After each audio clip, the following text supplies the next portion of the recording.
Welcome to Women and Resistance, a powerful podcast where we honor the courage, resilience, and revolutionary spirits of women across the globe.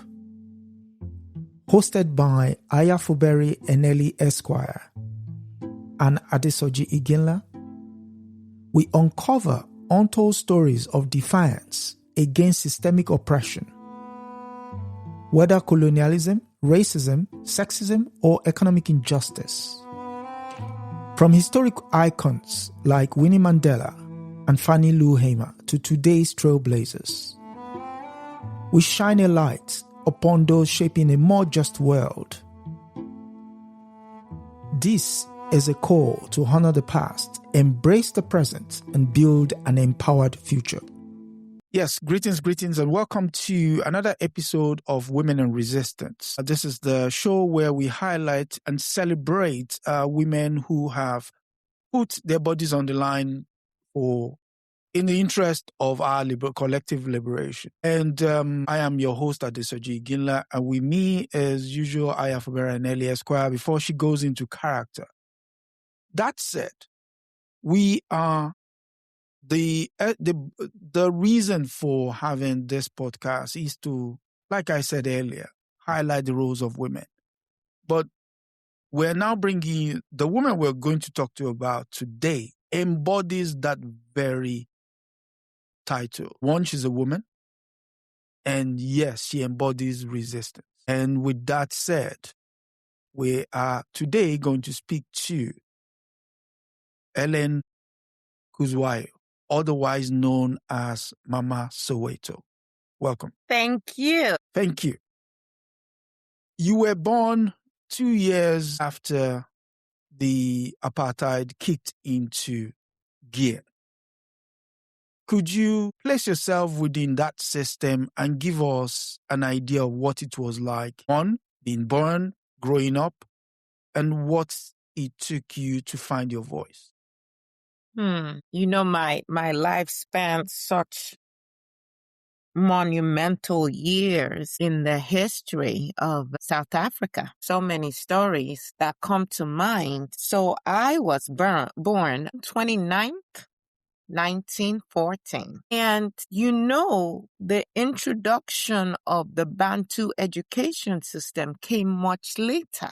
And so as I think about your question, although as a young child, they had started to implement those policies and structures that would so horribly affect the people of South Africa. In my earliest days, initially, we did not feel it quite that way. It took some time, especially in the more rural areas. And so I was born Nnoseng Ellen Kate, and I lived in Thaba Nchu, which is in the Orange Free State of South Africa.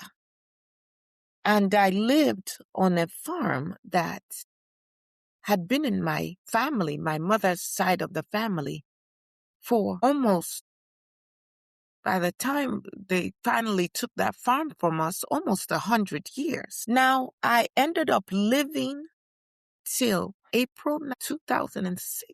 So I really got to see, like you said, from almost the beginning of apartheid to what we considered the end, and even served in the government of Nelson Mandela. Okay. And as a social worker, I had close friendships with Winnie and, of course, Mrs. Mandela, and even Sisulu's wife as well, because we were all social workers. And as the pressures increased on the South Africans, that is who we are, not the colonizers who came in, we found more and more that we needed to create social nests for our people. But as you look at the span of my life, let me say this before I make this next point. Education for me was resistance. And I came from a legacy of educators. In fact, my grandfather,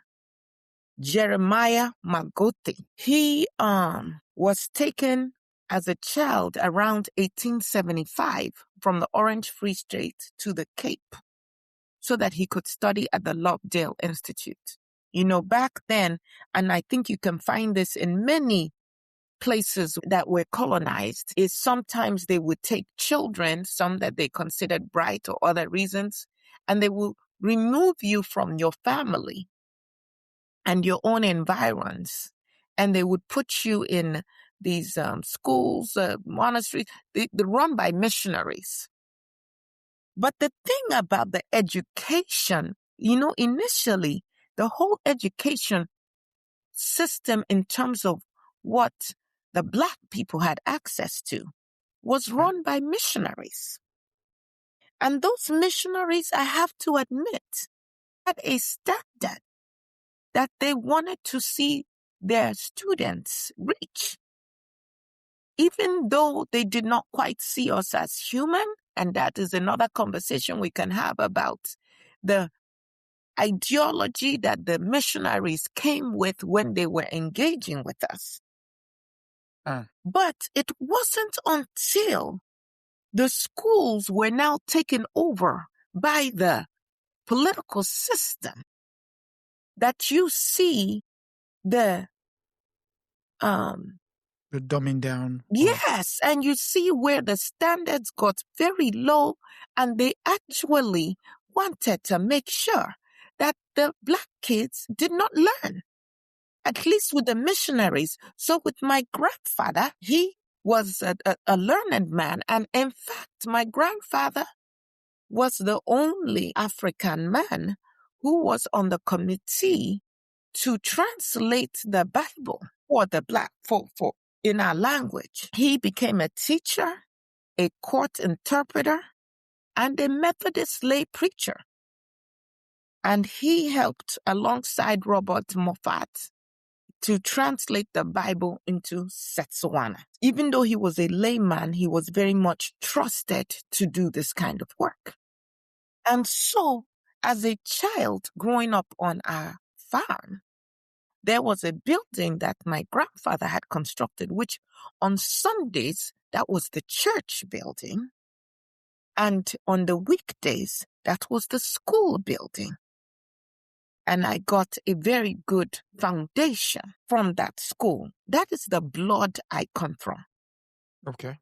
And then my father, Philip S. Murfari, he was a civil leader, not, as I look at it, a civic leader, not like a politician, but he served, so my grandfather, he served as the secretary of the Orange Free State branch of the South African Native National Congress. We were always agitating for our freedom, for our autonomy, for our sovereignty. That organization would later become the African National Congress. Some of you may know it as the ANC. ANC, yep. Which is still in existence today, although I have some thoughts about what has happened. Now, my father followed that same path. He was a civic leader as well, and he also had a shop. He did well. Now, my parents went their separate ways, and my mother eventually remarried to my stepfather, who was a wonderful father to me and was very instrumental in my education. And as was our custom then, we called my mother, my biological mother, but we also called two of her sisters mother too, because it was a sense the whole village, you understand, raised the children. Yeah. Well, my mother died when I was rather young, and it so happened that my stepfather now married my mother's sister. And initially, that was not a problem because I already called her mother. But as time went on, it became clear that she was a rather difficult personality to deal with. But it became clear that she had some kind of resentment towards me. And one day she called me outside and I answered. I always made sure that I had followed the teachings of my mother, which is to always treat the woman of the house with the same respect that I would have given my mother. Okay. And she said, you have to go. You have to contact your father and you have to go. I was shocked. This was my home. This is where I had grown up. All the family members I thought were mine too. And so I went to see my stepfather because I had utmost respect for him. I had a great relationship with him. And when I looked at him, he looked so down. And he said, there's nothing he can do. That is what my aunt, who is now my mother, that is what she wants. So effectively throwing you... Began my sense of not having a foundation, a home. So as I wrote a letter to my father, who I had not seen in many, many years, I did not know whether he would respond. I did not know whether he would send me the train fare to go to his house. Finally, my father responded, my biological father, but without the train fare. And I wondered if my mother did not want me there, then give me the train fare to leave. But she didn't. And my stepfather didn't offer it, I think maybe because he really wanted to wash his hands clear of what my mother was doing. And well, finally, my father sent the fare. And I found myself leaving the only home and family that I had known. And when I arrived at my father's place in Johannesburg, he had a wife who had some children from before they married, but they had no children together. And I did my best to fit in, but it was not the most comfortable. I cannot tell every aspect of my life, but I had to tell that part because it helps to understand, for you to understand some of the difficulties that one might experience that can throw off the trajectory of one's life. But even in the few years that my own biological mother had been alive, she had instilled in me a very industrious attitude and also a sense that you had to create what you want, if you can understand what I'm trying to say. And so I eventually left my father's house and I went to stay with another of my mother's sisters, but she was like a sister to me. She was so young, she was only 3 years older than me. And she and I had grown up close. And I went to live with her and her husband, and they treated me very well. And I found a job, was working and, trying to get my life together. I had gotten my education. So, starting with my first school on my grandfather's farm, in that house that was built by him. But then I also attended the Adams College. And then I trained at the Lovedale College in Fort Hare and graduated at 22 years old. And so in 1938, I began teaching. Well, at a point, I went to visit one of my stepsisters, and on the train ride to her place, very long, lonely train ride, there was a young man who started to talk to me and found out that he was going to the same area. Very well spoken, very well built, very good mannerisms. And when we got to the same, bus to stop, he offered to walk me to my sister's place, which was very welcome to have that company. And every time I would visit my sister, he would come and he would show me around the town, and we struck up a friendship. But I caution those who will choose to get married. You have to see a person in their own environment as well to really make a full assessment. After a while of courtship, he asked for my hand in marriage. At this time, I was 27 years old and feeling good about my prospects, and I was popular. I felt like I had something to give in life. But I also really wanted a home of my own.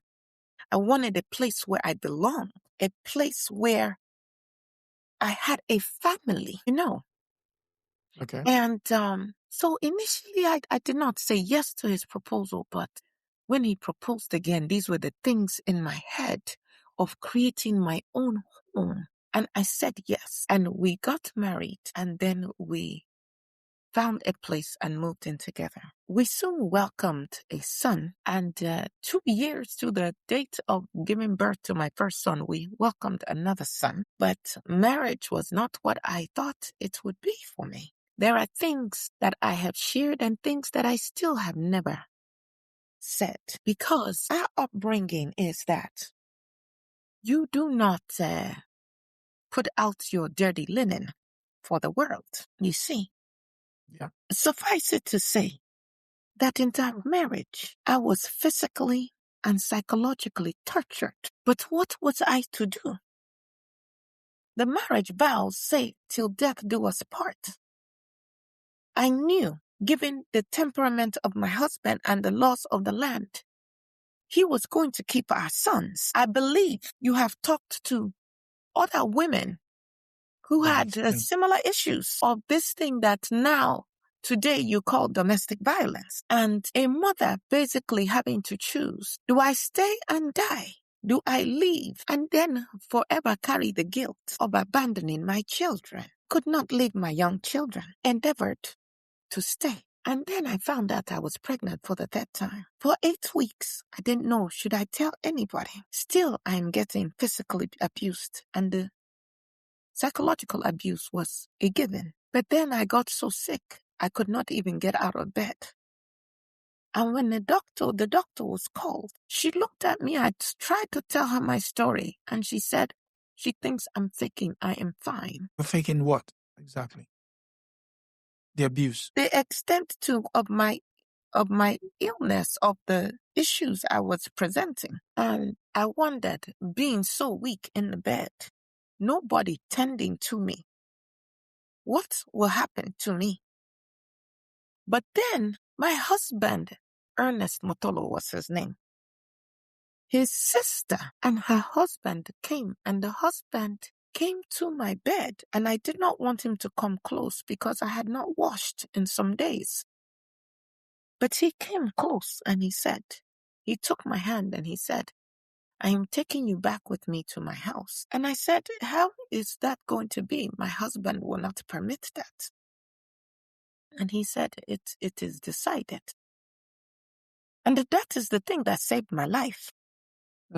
When he took me to my sister-in-law's house with him, and they tried to nurse me back, but I quickly went downhill. I got worse. And the doctor was coming through their town. So they summoned for the doctor to come and see me. And it was that same doctor. And when she came and saw my condition, she immediately started to work on me, stabilized me, and they took me to the hospital. I was in that hospital after surgery, recuperating for 4 weeks. When I read my medical papers, they said it was ectopic pregnancy.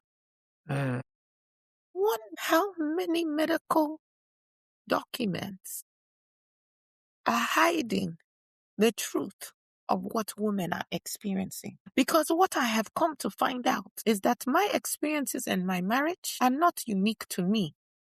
But women across the world are in these positions. Do I stay? Do I leave? What happens to my children? And of course, some of them now lose their lives in the process. After leaving the hospital, I stayed with my mother-in-law for a while, but I had to go back to my house, my marital home, because I was concerned that I needed to be a mother to my children. But upon my return, nothing had changed. And I knew that if I did not remove myself, I would eventually be killed. And my children were small. This was not the time of very easy, accessible transportation. You walk and you get to the bus station and you have to wait for the one bus. And I knew that I would very quickly be intercepted with kids. And so one evening, with no warning at all, snuck out without my children, my heart breaking. I had just a little money that I hoped would get me a fare to go back to Johannesburg to my father. Been married 6 years. I did not go to the bus stop because I knew I would be intercepted there. Rather, I went into the forest. I made my way to my sister's house and told her, and she gave me a little blanket, her child blanket, to cover up because it was getting cold. I went back into the forest. That night, I could see the lights of a car going back from my marital home to the bus station looking for me. I knew what was going on. As the sun started to rise, I looked around where I had spent the night, and I was in a cemetery. I was shaking, but I had to continue. And so I continued walking off the main path until I got past that town. And then I got on the road and I was able to get a ride on a donkey cart. Owner of the cart says he would take me not to the next bus stop, but to the one beyond that, just to help me get away. I did not cry. I could not shed a tear. I just needed to get away. Sitting in that donkey cart on the untarred road as it bumped, and finally I got on the bus, donned some very shabby clothes all night in the forest. And when I got to Johannesburg and I walked into my father's house, even my father did not recognize me. He finally bought me some clothes because I was so shabby and all I had was what I was wearing. I made myself useful in his home, but I knew I had to become independent. And one day, just listening to the Spirit, because in the town my father lived, they said, no schools hiring. I got on a bus to go to the next bus stop to go to that town. But something on the bus told me, go past this one, go to the next town. And that is what I did. And when I got off the bus, I saw a number of schools, and the Spirit says, go straight through this gate, go straight. And I went, and I saw this man, nicely dressed, outside in the courtyard. And he looked at me, he looked up and down, maybe I'm a parent of one of the children. And I introduced myself. I said, I'm a teacher, I'm looking for work. And he looked at me because I did not look the part of a teacher. You know, now teachers will dress any kind of way. But then teachers were upstanding people of the community, and you carried yourself a certain way. Yes, you dressed a certain way according to your status as someone that is shaping the minds of the youth. And he told me a story. And the story was that a teacher had just turned in their resignation that morning and left abruptly, did not even give the 1 week notice. He said, you see that class that is making noise? That is that teacher's class. And I was so shocked that a professional would just leave like that without any notice. So he needed a teacher and I desperately needed a job. But my appearance was very concerning to him. And he said, do you have anybody who can vouch for you? And I said, well, I had worked at, and I mentioned the school, and he said, well, do you know this person and that person? And there were names that I recognized that were people my father knew and that I had some contact with, but it had been many years. I said, I know them, but I don't know if they remember me. And he said, just wait a minute. And apparently those people now worked in some of the surrounding schools. And so, much to my amazement, he jumped a fence and then went away. And I stood there, I don't know, it seemed like a very long time. And he came back and he said, you come very highly recommended. And he said, come into my office with me. And he gave me the register for the school and some textbooks. And he took me to the class to introduce me to class. And even the students looked at me like, we are not sure about this one. But I made my mark at that school. I taught at that school for many years. And so much so, I eventually was able to get some money to attire myself more appropriately. I moved out of my father's place. I was staying with an uncle and his wife. And I coached the girls' basketball team. And then I was even the choir mistress for the choir that competed. And we brought back the first district trophy for choir for the girls. It was also at that time, I guess, following in the footsteps of my grandfather and my father, that I got very involved in the affairs of my people, because I became in charge of the youth section of the ANC. But let me pause there, because I don't know if there are any things that you want to ask before I go any further.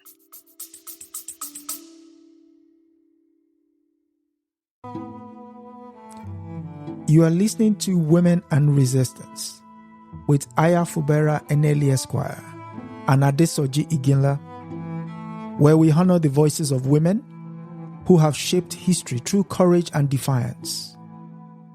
If you're finding these stories inspiring, take a moment to subscribe, share, and support this platform. Together, we amplify the voices that deserve to be heard. Now, back to the conversation.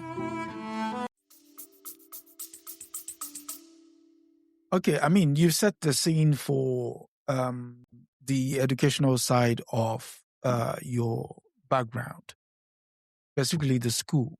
Mm-hmm. At what point was the curriculum changed to the point where the instruction in the class was was basic and not the level at which you are empowered to think, i.e., they call it the Bantu education. So what was that like? And as I tell this story, I tell the story not just to tell a story. I have written my book, which you can get, is still very much readily available and translated into many languages. Call me woman. But I tell this story because I also want your audience to look for the parallels in how governments are structured today and what they are doing to the people. So, education is very important as a tool for liberation. I have to tell you this story really quickly. You know Steve Biko. Steve Biko and one of my sons were like this. There were three of them. And they would show up in my house. Mama, please, do you have something for us to eat? Very charismatic young man he was. How could you say no to that? And it really, really, really hurt my spirit that this young man who was firing up the imaginations of the people of our land to see ourselves and to think critically in a different way, regardless of what the Bantu education system was about, that they brutalized him and murdered him and took his life in the way that they did. But let us get back to your question. So I taught at this school. I was a teacher there from 1938 to 1952.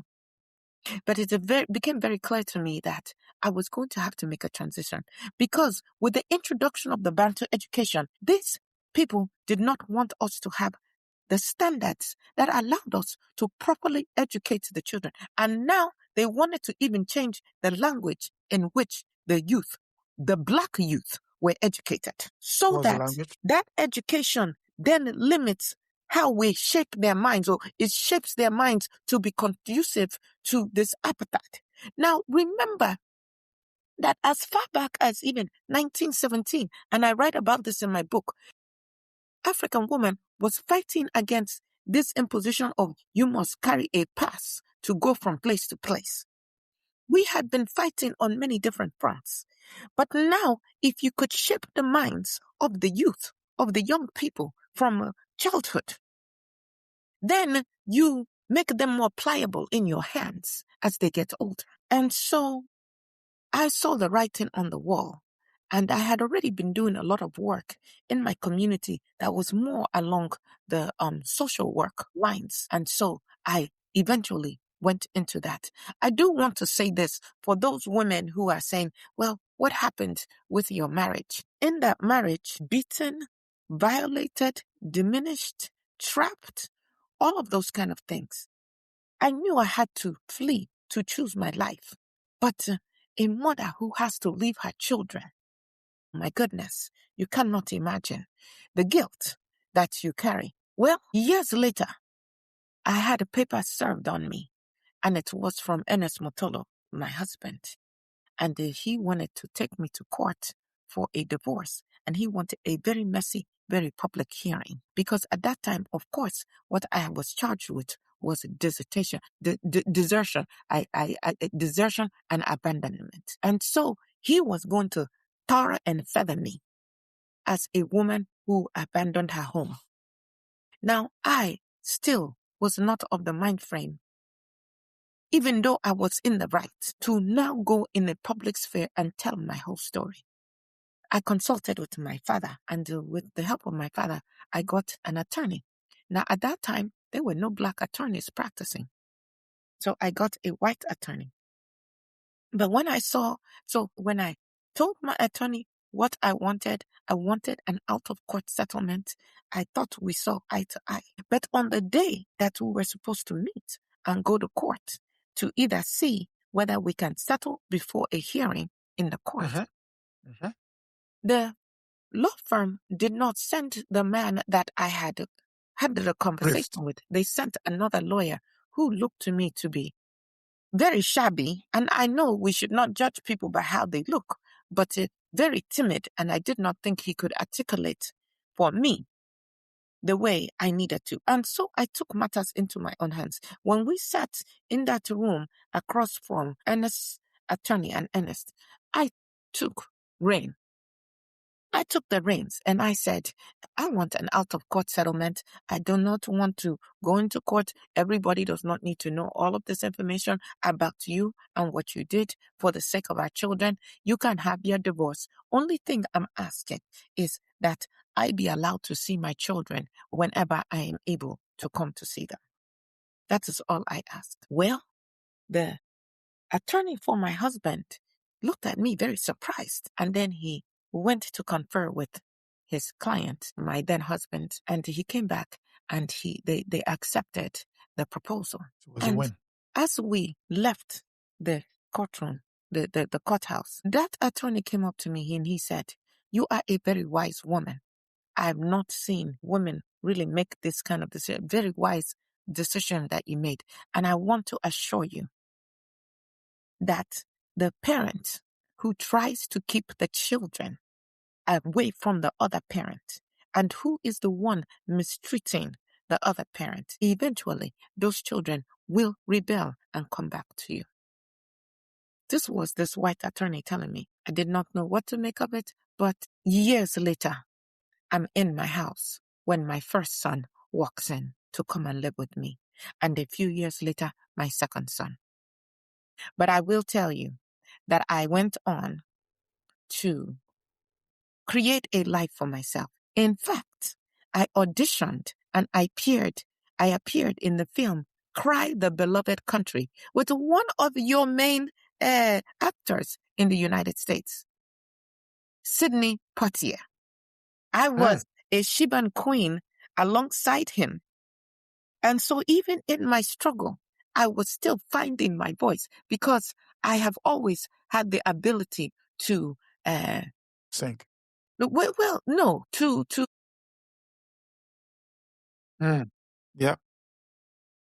After that first marriage and divorce, I did eventually meet another gentleman who had his own travails in marriage. He had a daughter from a previous marriage, and he asked for my hand in marriage. I did not say yes immediately because I had been down that path before. But over time, getting to know him, when he asked again, I married Godfrey Kuzwayo in 1950. And I carried his name.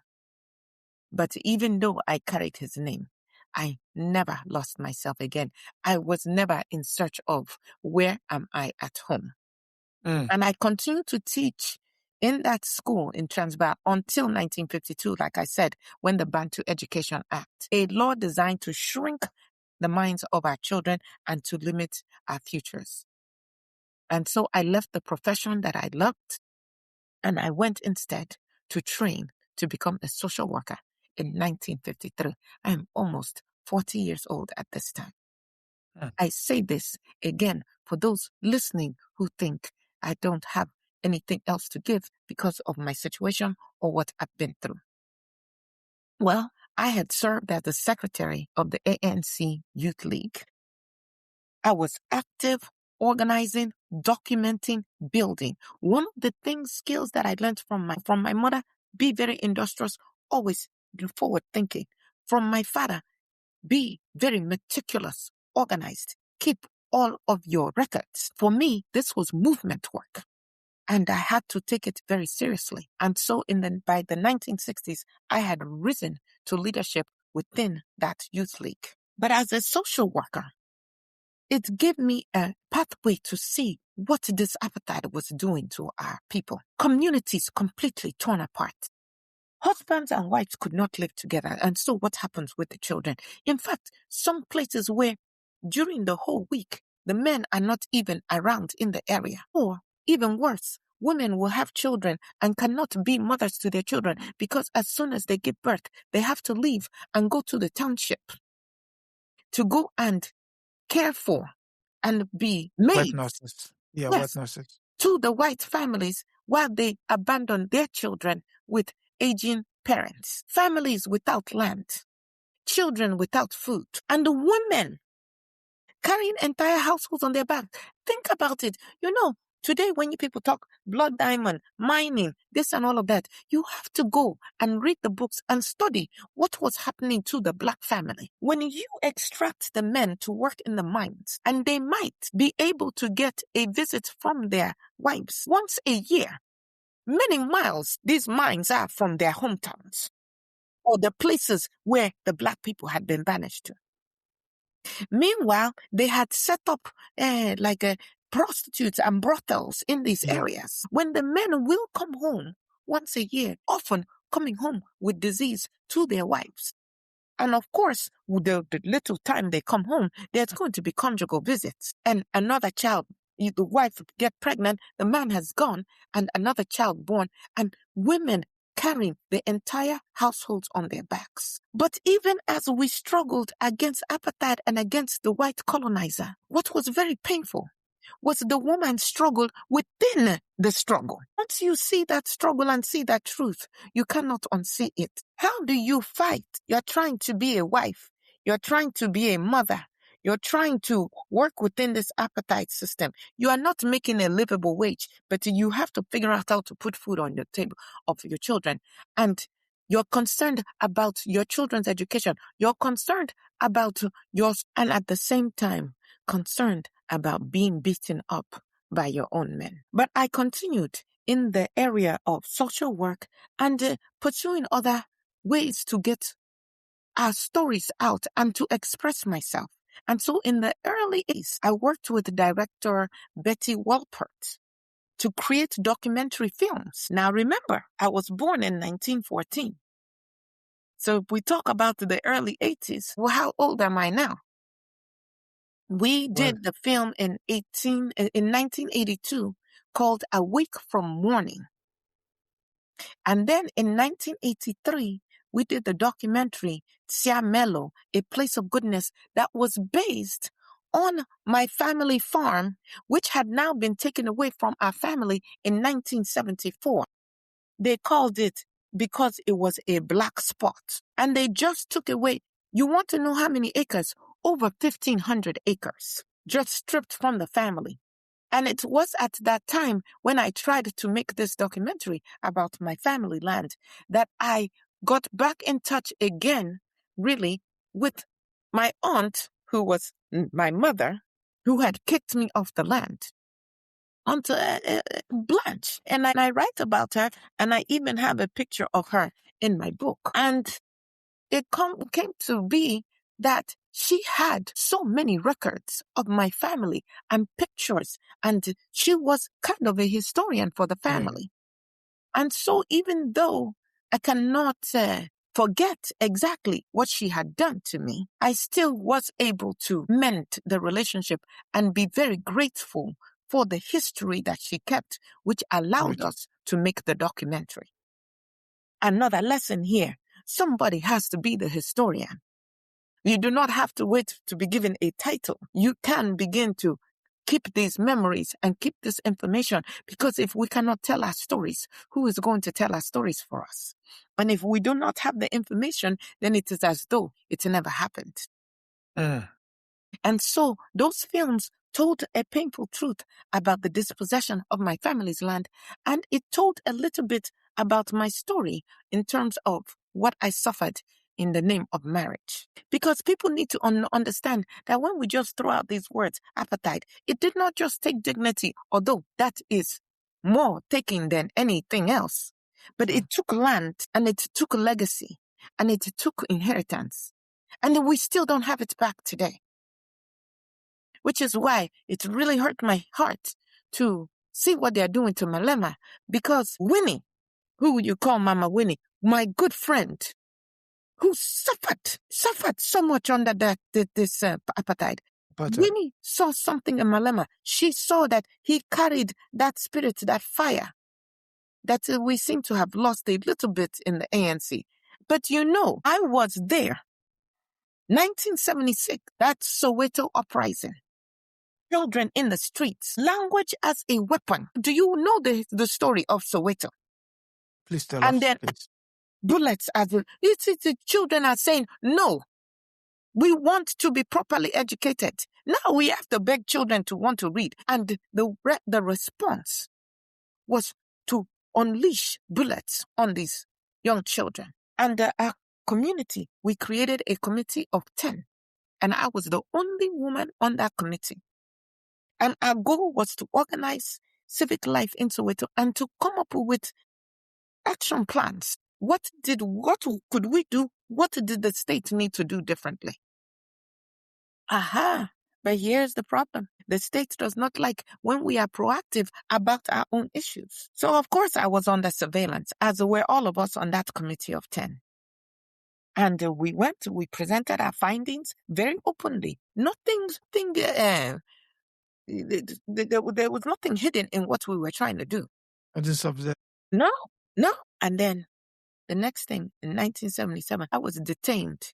Detained for what? Under the Prevention of Terrorism Act. It is not a wonderful thing what these people are able to do. You terrorize us, but you arrest me under the Prevention of Terrorism Act. The very thing that they do, they accuse you of doing, and then find you guilty of it. 5 months, no trial, no justice. They come, ask questions, interrogate you however you want to. But I already knew what they had done to women and to many other fighters, freedom fighters, for decades.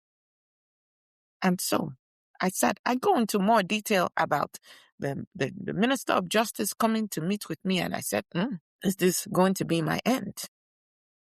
It was not. Of course, decades later, after they had released Mandela, in 1990, I would testify before the Truth and Reconciliation Commission. I told them what had been done. We have to speak these things. We must tell these stories. If you don't tell the story, they say it never happened. Sure. And then if you don't tell the story, our children may then forget the path that led to any of the liberties that they experience. And if you don't know the path that led to your liberty, you are most likely going to lose that liberty. I think of you people in the United States. I know you, my son, you are not in the United States, but you are affiliated with all of this. There is not, I challenge anybody to correct me on this. There is not any right that the Black people in the United States have that was not paid and bought for with blood. Not one. Not to go to school, not to have land, not to vote, not to have a business, nothing. Tell me, I challenge you. And if we don't tell those stories, then the people, the generations benefiting from these struggles can kind of get lackadaisical about what it takes, what it took to get those liberties, what it would take to maintain those liberties. You see what I'm saying? So I had to tell my truth before that Truth and Reconciliation Commission. Because telling your truth, telling that memory is also a form of resistance. Well, eventually I served as the president of the Black Consumer Union of South Africa. I worked with the Maggie Magaba Trust. I built, I organized, because see, Protest is one thing and very important.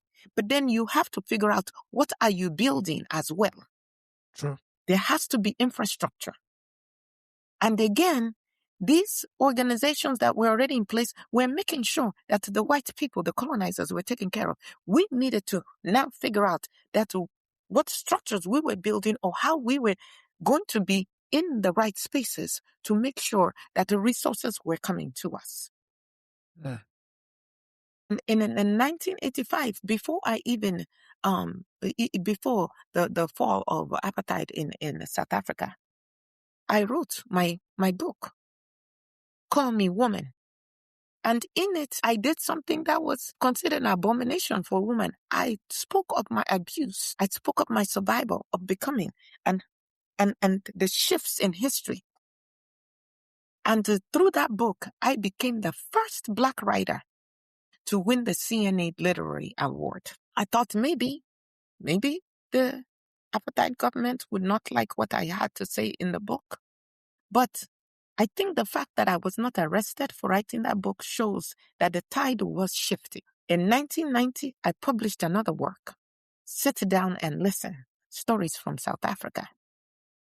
Because again, for me, storytelling is one of the ways that we preserve our truth. Now, going back, in 1979, I was named Woman of the Year by the Star newspaper in Johannesburg, and again nominated in 1984 because of the work that I did in my community. And then in 1987, I think it was 87, these years, many, I believe in 1987, I received an honorary Doctor of Laws from the University of Witwatersrand. And I was the first Black woman to ever receive such an honor from that institution. I was also honored by the University of Natal and the University of Port Elizabeth, even as I call these names, all names foreign to our people. Yep. In 1994, after Nelson Mandela was inaugurated, I entered Parliament. At what age? 79 years old, or young. You sit with that, 79. And I became a member of South Africa's first multiracial parliament. And I served for 5 years. This woman whose mother had died, who had been kicked out of her home, who could not find a stable place to ground herself, years of abuse in her marriage.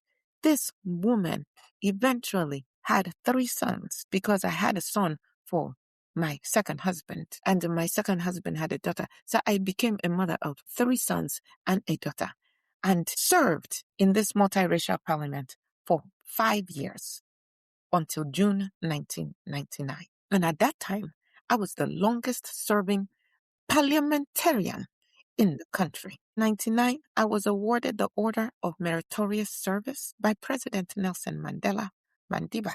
And that was in recognition not just of my work, but of a lifetime of resistance and effort. And can you believe, after I died in 2006, in 2007, marine research vessel was launched in my name, the Ellen Kuzwayo, a ship named for a woman who once had her freedom restricted. I was 91 years old when I went on to meet my ancestors, leaving behind my sons and my grandchildren and my great-grandchildren, and a nation that had changed, though not as much as I would like. So, to conclude, and I'm sorry for being long-winded, but 91 years is a long time to condense into a short period, without even being able to tell all the stories of what happened in South Africa from almost the beginning of apartheid to the end of it. I saw it all.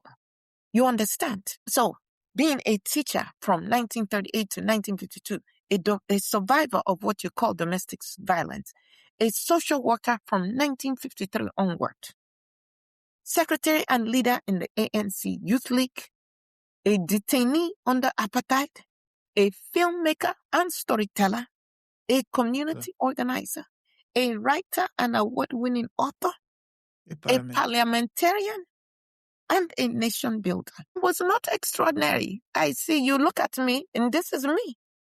This is me. Maybe not the look just like that. The principal, when he saw me, headmaster, he saw me, he said, "Oh, are you sure you're a teacher?" But I am a very determined woman. And if you want to take any lesson from my life, you do not wait for freedom. You must build it. You must fight for it. And it comes at a sacrifice.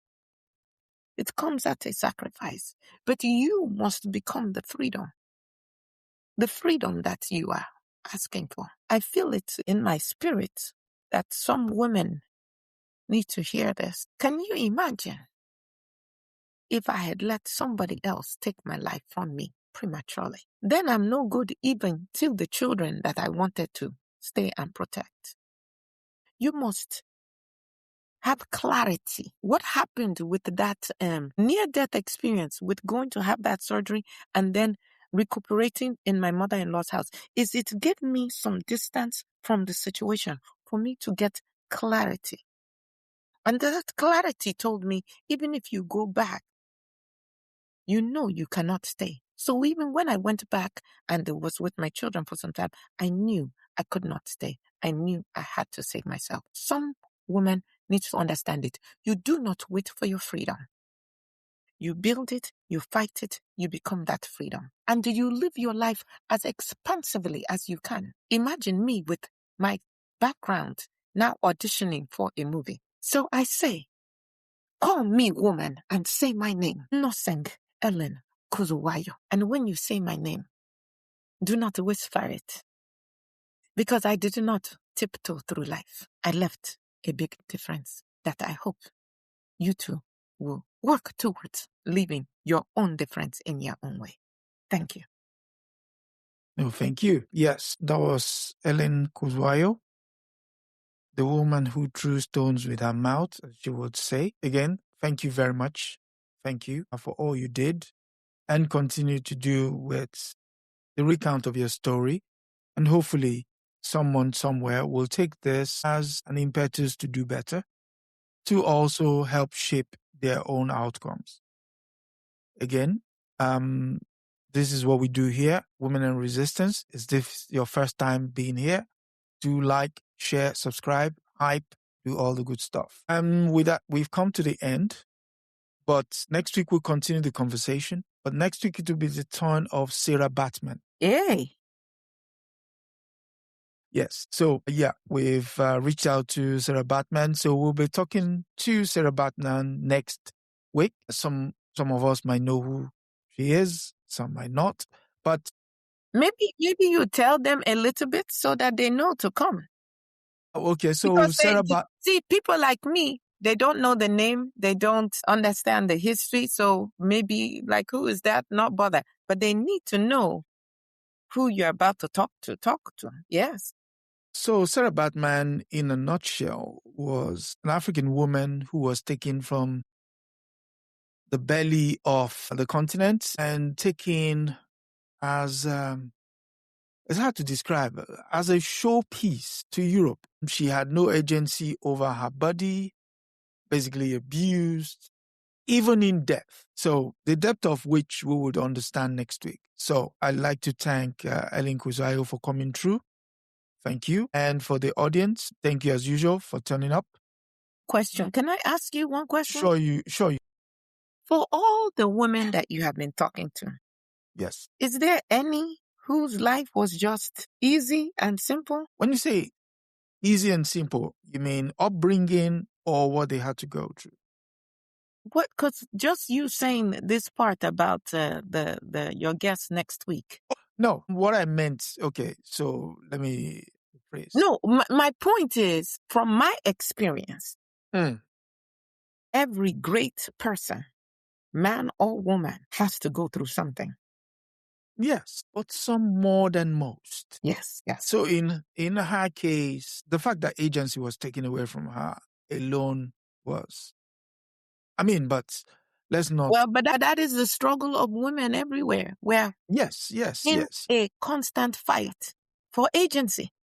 I suppose we have been under the gaze of colonialism. It's made it much more obvious because she had to put up with not just Europe, but the United States.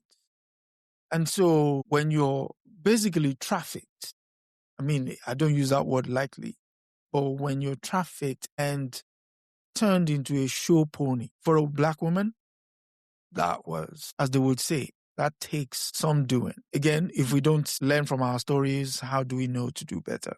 So next week, it's going to be the turn of Sarah Batman. And until then, Ellen Kuzwayo, thank you for coming through. Thank you. Go and watch my films. Yes, we'll do that and also get the book. Yes. Yeah. Call Me Woman. Yes, there she is. And so to the audience, thank you for coming through. Thank you for always being here, helping to make the show what it is. Hopefully you find value and we continue to do what we do here. Next week, Sarah Batman. And until next week, it's good night and God bless. That is it for this episode of Women and Resistance. Thank you for joining us in amplifying the voices of women who challenged injustice and changed the course of history. Be sure to subscribe, share, and continue the conversation. Together, remember, we honor the past, act in the present, and shape the future. Until next time, stay inspired and stay in resistance.